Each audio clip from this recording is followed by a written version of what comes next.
Hello everyone, and in today's video we'll be looking at a scenario where Russia expands. Now, Russia is the largest country in the world, uh, ranked as number 2 or 3 strongest countries in the world, and yeah, it's Russia. So let's look at a scenario where this giant country forms an empire. And the first thing that's going to happen is the Ukrainian war. So these are the borders, I think. But yeah, so Russia occupies this land. Ukraine did start some offensives into Russian territory, but they all got kicked out. So Russia's going to be sending the troops that were already kicking out Ukrainians out over here, I think it was here, and they will start a little invasion into Ukraine. And Russia will start sending more and more troops to the front line, and plus Ukraine has to now send troops from this front line over to this one. So Ukraine will start to be pushed back. Western aid into Ukraine, which has been heavily helping it, will start to slow down as the USA isn't really aiding Ukraine anymore, and I think Italy isn't, and Hungary, I think, has some plans to invade Ukraine, but that's what's going to happen. Hungary will join, maybe not Russia's side, but I'm going to paint them as Russia's side, if it'll let me. Will it? Yeah. And a new front for Ukraine has opened, and Ukraine would get obliterated as Hungary takes the major city over here. And with this happening, Russia's able to push, start a giant push into Ukraine and take Kyiv. And with this happening, Belarus also joins this war, as they are kind of just a Russian puppet, and they will start their own invasion into Ukraine, and Ukraine won't surrender, surprisingly. And we can look at this treaty. So in this treaty, we have a lot happen. Ukraine no longer exists. Belarus joins Russia. Sorry about that. And Hungary gets its land. But now, it's pretty obvious where the Russians will go. Down to Georgia. Now, Georgia has a lot of problems. Like with these two states, Russia recognizes, I think they recognize them, probably do. Not, no one else really does, apart from Russia's allies, I think. So yeah, Georgia, messed up little country. But when Russian troops start another invasion of Georgia, it, Georgia's just dead. They stand no chance. And in this treaty, once again, full annexation by the Russians. And the Russians have definitely built up a lot, but they still have an issue. Leningrad still doesn't border their mainland.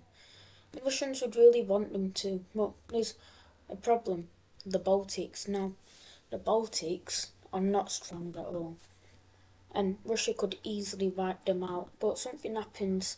Poland, seeing that Russia's going to invade Lithuania, will unite, bringing back Poland and Lithuania. And this is horrible for the Russians, as if they wanted to connect up with Kaliningrad, they'd have to go through Poland and Lithuania, which probably should not do.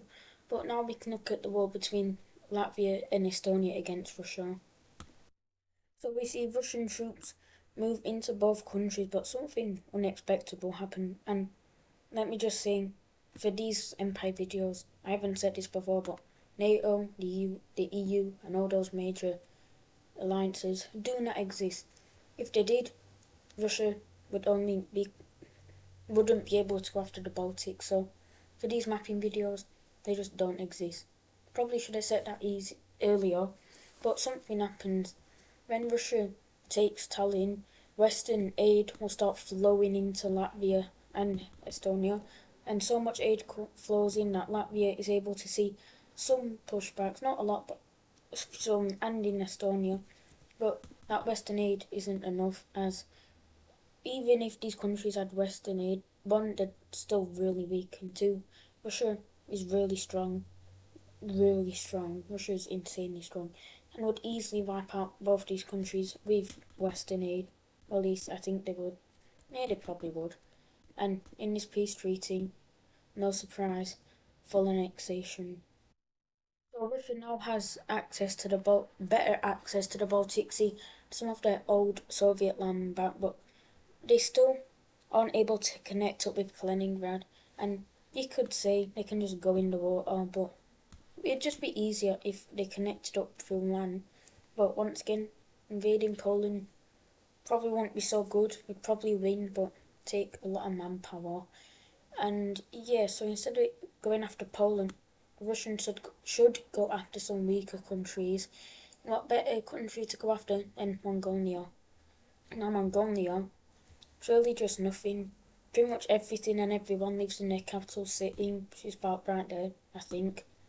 And Mongolia is just one big desert. Now, Mongolia is not very strong and could easily get wiped out by Russia. So Russia declares war on Mongolia. So Russian troops that were at this lake will start moving into Mongolia, and Mongolia, I mean, they're a big country, but they're really just nothing, especially against Russia. Russia's really strong, like I've said. So Mongolia, I mean, they have no victories in this war. Their armies, even though they're fighting, they're just really nothing, and they easily get wiped out. But something happens as most of Mongolia is taken. We see China join this war, not on Russia's side, but on their own side. And Chinese troops from Manchuria will start to move in to Mongolia, and this has Russia annoyed as they want all of Mongolia, but they won't be able to get it now as China's in this war. And China doesn't want to join Russia's side as they don't want to look like aggressive imperializers. But yeah, the rest of Mongolia will surrender, and we can look at this peace treaty. And the peace treaty looks something like this, with China not getting as much land as they'd probably like to, Russia getting a majority of the land.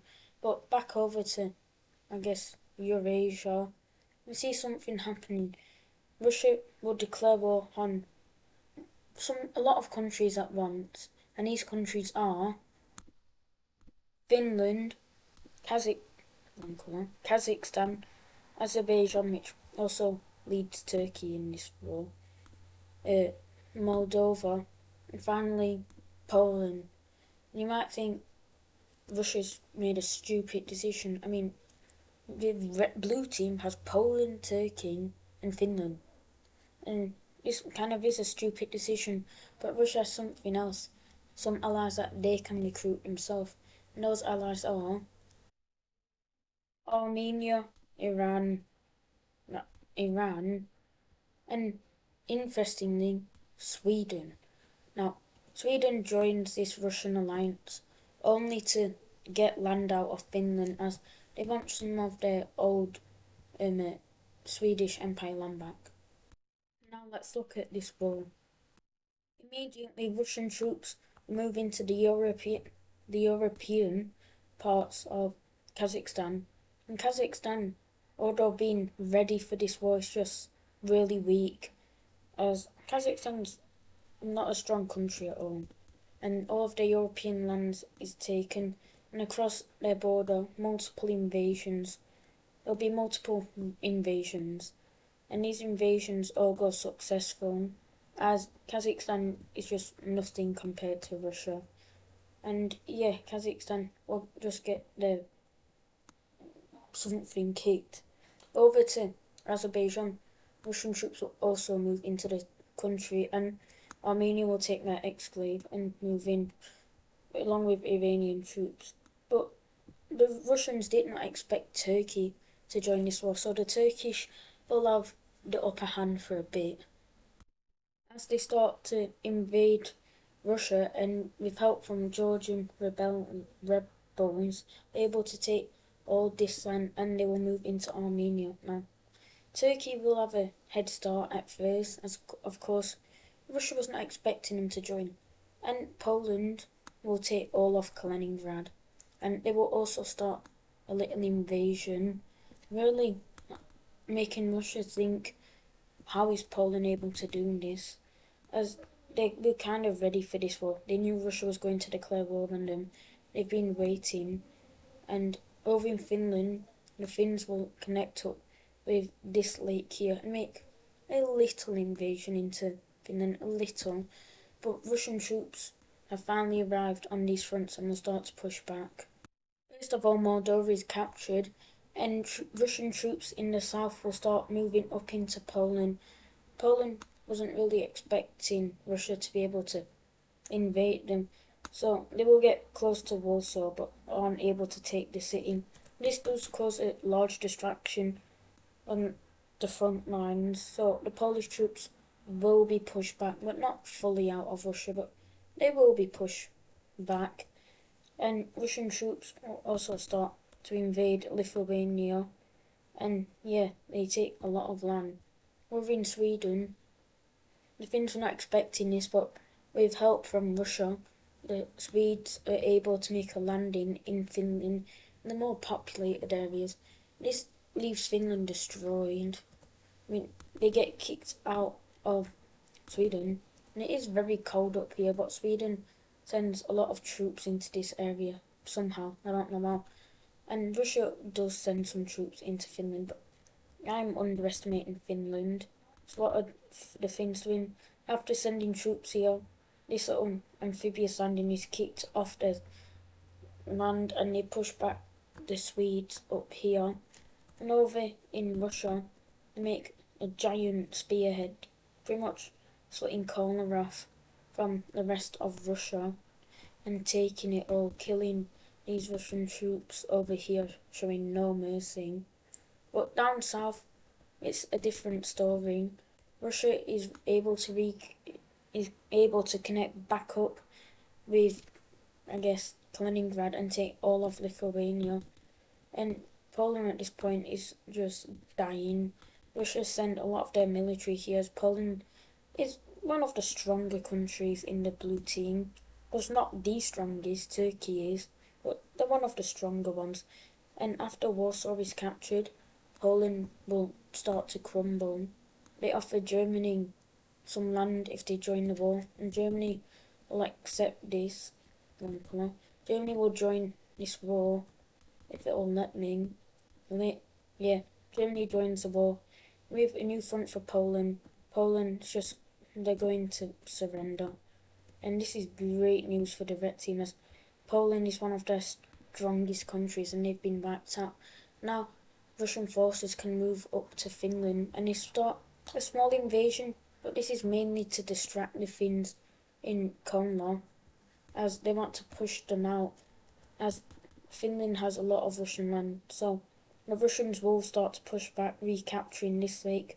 But Finnish guerrilla warfare in the deathly cold will be able to hold out, but Russia's also good in the cold. So this is just pretty much a brutal battle, but this little peninsula here will be recaptured by the Russians. But over in Finland, there is now a stalemate. Over in Sweden, there definitely is not. Finland's able to push the Swedish armies out of their territory, start a little invasion into Sweden, going down the coast, as they want to try get to Sweden's more populated areas. But with some German help, they are able to cut some Finnish troops in two. But the Finnish troops do not care. They're still moving down the coast, and Sweden is getting a bit scared.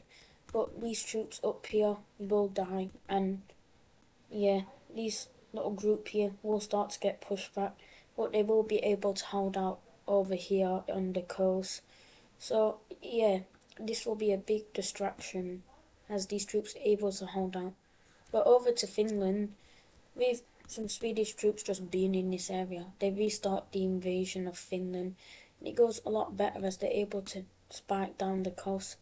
And yeah, they're able to take a lot of northern Finland, pretty much all of it, but the Finns are able to hold out in some areas. But over to Kazakhstan, what is happening here? Well, it's not very surprising. Kazakhstan gets steamrolled, and Iranians will start an invasion of Turkey, and this pretty much destroys Turkey. All of Azerbaijan is captured, And all of Armenia is, I guess, captured, but they're on the red team. Anyways, Turkey will not surrender, but they will start losing a lot of land. Pretty much, yeah, I don't know how much, but they start to lose a bit more land than they probably thought they would. And the Greeks will not join this war as they don't want to look like aggressive imperializers, but they may be off. They may be negotiating with Russia to give them like this little thrice area, but they're not going to join the war. So yeah, Turkey holds out. But now the focus will be on Finland. What about so this group here? I mean, they're wiped out, and the Finns are pushed out of Russian territory.